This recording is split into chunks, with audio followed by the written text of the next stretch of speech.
So this article this week is the equity flip. I'm sure we heard about flipping the classroom, and we think about that in terms of students having access to content outside of the classroom. So that way when they're in the classroom, they can work with their peers and they already know a good chunk of material. This is effective teaching practices today. They don't need to be put into this time frame of when they can only learn, especially nowadays when you have a phone and you have access to content throughout the day, and also through that phone extensions of the classroom where you can utilize that device outside the classroom as another way to continue to teach. If it is relevant, if it is important, and you have this flipped classroom design, students will engage with the topic outside of the classroom opposed to just being mandated that 50 minutes or hour that you actually have them in your classroom at that time period. This is what's needed when you look at advancing depth and rigor of content. If it's only allocated to the times that we actually have the students, it's going to be almost impossible to get to that point because there's so much material and ways of looking at things, of understanding that needs to be unpacked, that time frame just does not allow. But let's look at it in terms of how this model can make it better practices for students that are lacking resources and are impacted socioeconomically. Okay, so rethinking the flip. When you're thinking about flipping a classroom, also think about you're providing materials and content to students with limited experiences outside the classroom, so that way when they're in the classroom, they have a degree of understanding of your topic. A student that has more resources, more opportunities, they have more things collectively that they know that they can draw from when they're learning new material, which helps them then continue to advance at a rapid pace compared to those that don't. So when you bring up new topics, they're going to be able to say, oh yes, and start drawing these different conclusions, whether it be like the Piaget schema thing, but on a grander scale where you have new information that's looking at old schemas, and then we're constructing knowledge off of that. Think about it in terms of you just have way more schemas, right, than other students because you have all these different experiences that you can process. So you have like a larger processing ability because of those experiences to take on new information, and think about that as a snowball rolling down a hill. And it's just going to get bigger, bigger, bigger. Or think about it as AI. When it continues to get fed more data, it can then generate more data and deeper understanding that is more advanced than prior models.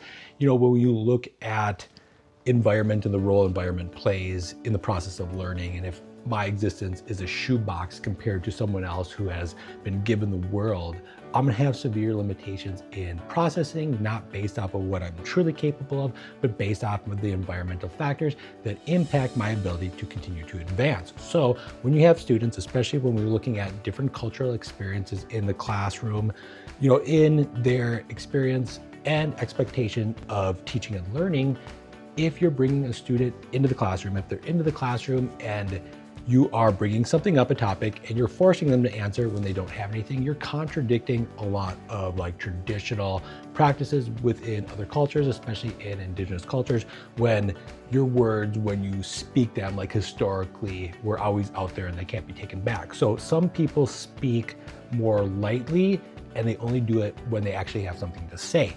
These are things that aren't as valued as what we value today. And it doesn't matter if you don't have anything to say. Get a camera, do what I'm doing, right? Do a little short without context. It doesn't even have to have any real cognitive or cultural benefits, but just being able to speak, say things, present, or things that we value, opposed to whether or not we're actually building our students up to the point where they can speak and they have actually something to say. That is more important than anything, but it's something that we still don't see really being promoted in the classroom. We want students to come into the classroom. We want them to speak and know, and we're gonna put them on the spot because that's participation, right? But those actions a lot of times contradict like traditional ways of teaching and learning and speaking in different cultures. So how do we give an opportunity for our students that are impacted socioeconomically or geographically located? When you look at where reservations are today and why they're there, often it was the most arid, food deserty area in the state, in the region that no other settlers wanted. So that creates limitations in terms of connection. We think of, just because of what it is today, that it was wild and rugged and there wasn't civilization or connection, but there was networks of commerce that were established for hundreds and hundreds of years of trade routes throughout this land. And when you think of a village, think about a big metropolitan bustling area. Don't think about, 4 teepees in a field or a couple of earth lodges. It wasn't historically like that, even though we have this inaccurate perspective of, like these things didn't exist. They exist now because we created it through segregating communities, nations from one another, and that had significant impact, and relocating tribes in other areas. All these factors play a role in resources and limitations, and those two things play a huge factor in terms of students' academic success. So when you teach, you need to figure out a way to address them, right? Because this is our history. This is what we created, and it's impacting our students' abilities to perform, and it has been created within school settings. So it is our job to address it now today. So how do you do that? Students, regardless of socioeconomic disadvantage, for the most part, I've noticed, have a phone.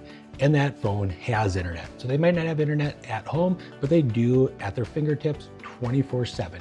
If you find a way to stop looking at that phone as a limitation and look at it as an extension of your classroom, no different than a textbook back in the day, you're going to figure out ways in which to create media that has substance, content that relates to your content area, where you're creating a virtual classroom that's actually accessible on that phone. And if there's relevancy, meaning you're understanding your students, who they are, where they come from, their culture, not just in terms of ethnicity, but also in terms of what it means to be Indigenous today, and factors that impact their community, you're going to build relevancy. And when you build relevancy, that phone becomes a device that they're going to continue to funnel new information with. And then when they come to the classroom, they'll actually have a reason to respond to you when you ask them to stand up and ask them a question in which before they would not have known. That is all on us and our limitations of understanding our students, which is problematic, because if we truly understand our students, we view ourselves as the deficit model, not our students. And if they were here or they were there, if their family this, blah, blah, blah, excuse, and realize I'm not reaching that student. How do I reach them? What don't I know that I need to know? And you stop looking at it as this hierarchy of races and lowering the academic bar always, and really holding yourself accountable as an educator. You're going to create a system in which addresses that need and then produces that end result. When you look at our communities, regardless of how remote, regardless of the school being in an academic improvement, I'm sure if you connect with the community and ask, who graduated, went off to college, got their degree, continued their education, got a master's, got a doctorate, you're going to realize that there are students from all of these schools that have done that from the same community where there's high dropout rate. So what is the different factors between those that do and those that don't? I'm guessing a lot of times is it support and resources and continuous guidance. That is something that any kid needs regardless of where you are or who you're from. And when you start realizing those factors, you realize that regardless of the student, who they are, where they're from, their school district, they have the ability not only to graduate, but to advance to the highest degrees because they are intelligent enough, and it is possible, right? Opposed to saying that kid, that was an amazing student, they are and they were, but that shows possibility of, if those things are addressed, what is capable anywhere, right? And that's how we need to understand our role in terms of serving our students, in terms of addressing the realities of what has been created and now continuously has impacted our students' academic performance, and looking at things of their phone's this and their phone's that. That's old people not being able to figure out how to create that phone into something useful, because our students, regardless of who they are, they're processing more information, content than any other generation before. And that could be used as a way to advance intellectual capabilities on a very drastic scale, as long as that content is of value and relevant, not like shorts and ridiculous stuff that just is a dopamine slot machine hit, So think about that in terms of our practice as an educator. That's what this is all about, is re-looking at the flip model and creating community. Like, we have this issue with control within academic spaces. And when you do that, you're marginalizing students' ability to be active participants in their society, which is your classroom. And that has big time effects when they get into high school. And you, as high school teachers and college students, are like, well, why can't these kids do these basic things? It's because they never were allowed to up until then, and they were always controlled. Autonomy is important within the classroom, and being a facilitator of the learning process.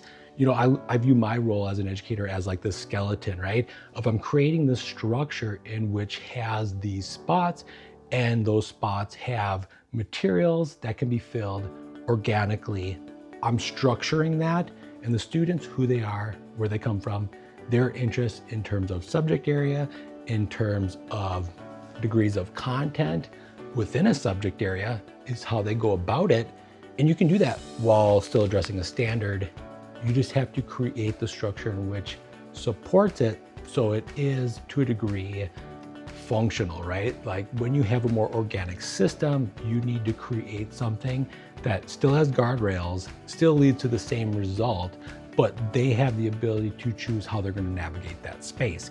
And that is like flipping learning through different models, centering culture and community in regards to how you develop your curriculum, which builds relevancy locally, and it also builds this connection of locally to everywhere else. So rethink the flip design and how it can address your students that either are of different cultures or impacted socioeconomically.